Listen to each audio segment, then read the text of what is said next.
Brian, thanks for joining Westpac Wire again. Nice to be here. Now, you've just returned from the World Economic Forum in Davos. Always an interesting forum, given it's the start of the year. People are thinking about the outlook and the like. And this year is probably particularly interesting, given it feels to me like there's a bit of near unanimous bullishness about the global economy, risk assets like stock markets. Did you come away from the forum with greater confidence in the outlook? I did. You're quite right. It was fascinating how positive the view was overall. Global growth has been increasing across the board. There are very few countries that aren't experiencing growth, and that's actually a relatively unusual phenomenon to have what they describe as synchronous growth around the world. It's very, very positive development, and ultimately should be very good for Australia as well. And I guess one of the things that's driving that is a lot of countries around the world are trying to foster pro-business environments. I'm interested, we're sort of in Australia heading into a federal election cycle. How do you think we're going with trying to, I guess, enliven the debate around pro-business and what that means and the role business has to play in that? Well, that was actually one of the most interesting features of the World Economic Forum, was how consistent the message was from the political leaders about their country being open for business, their focus on creating an environment that was attractive for business. I listened to a speech by the French President Macron. It was all about business. France is back, we're open, we're cutting taxes, we're reducing regulation, we're investing in innovation, we're encouraging people to start businesses, we're encouraging action on climate change, which creates more opportunity, we're encouraging a culture that's more about diversity and inclusion and reducing bureaucracy. Yep. And then I heard Trump speak. And ironically, whatever you think about Trump, if you listen to the words, very consistent. In fact, one of my observations was Macron could actually have delivered Trump's speech, and it would have felt quite different, but very consistent themes: cutting taxes, reducing regulation, encouraging investment. And that was true for Germany, it was true for Italy, it was true for Theresa May in Britain. Very, very consistent, almost a competition among the countries to talk about who was doing the most to make their environment more encouraging for people to grow businesses. And it's also happening at a time where economies are changing so rapidly, aren't they? I mean, and a lot of that is driven by technology.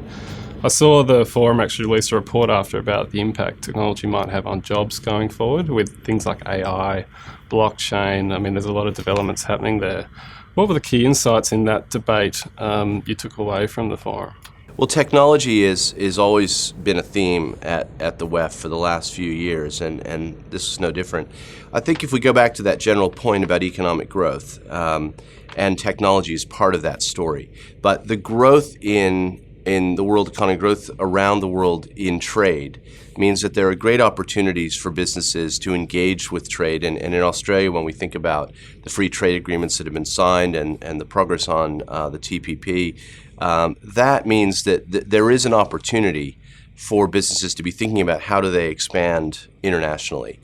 Technology then adds to that because, as you say, artificial intelligence is beginning to ripple through lots of industries. For example, the insurance industry was talking about how artificial intelligence is going to make the pricing of insurance so much more nuanced and accurate.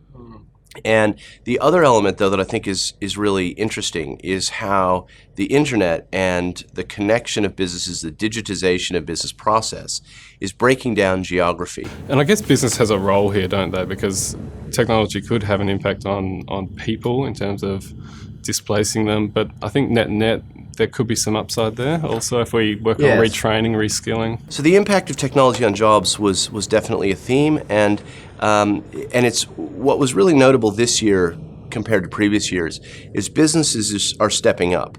Businesses are recognizing, as we do at Westpac, that we have a role to play in this. There's no point pretending that technology isn't going to affect jobs or skills and capabilities within jobs. But it can be a net positive for the economy if we embrace it. But that doesn't mean that people aren't going to be affected. Lots of people's jobs will be affected by technology. The question is, how quickly can we reskill people? can we grow new jobs off the back of what technology can do so that people can find new jobs? And this is a really important time for business to step up and to make that commitment to helping their people through this rather than pretending it's not going to happen. Yeah. It's hard to have an economic forum or conference without talking about risks. And I think this year, particularly cyber risk was discussed a lot. Yes, it's interesting. As the financial services industry is heavily represented there, and I spent time with the CEOs of many of the largest banks around the world, and one of the main topics of conversation is, what are we worried about? What's the next systemic risk? And although we did talk about debt in the world, and there is significant sovereign debt in particular in some countries, the consistent view was the biggest single risk is cyber risk, and that actually that's the thing we need to focus on.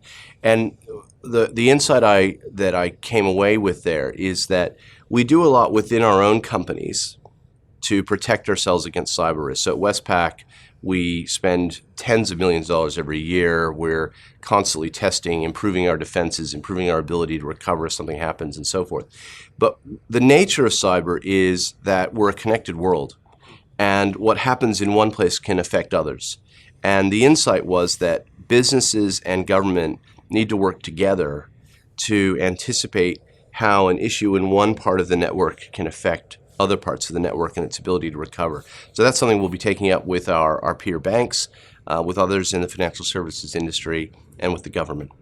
And on Australia, what were the key points of interest for people? I mean, historically, foreign investors have talked about our property market, obviously, our mining sector, but were new things, maybe the Royal Commission or, like I said, the election cycle? What were the key questions you got asked?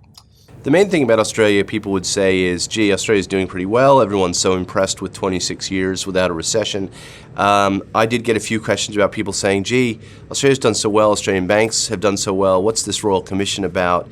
Why are you and your regulators constantly looking back when the rest of the world has put these things behind it and is focusing on the future and the impact of changes in the economy and changes in technology? So I did get a few curious questions about that. But the general view is that Australia is a very attractive country that people would like to come to, they'd like to deal with, they'd like to understand better. Brian, thanks for joining Westpac Wire. Pleasure.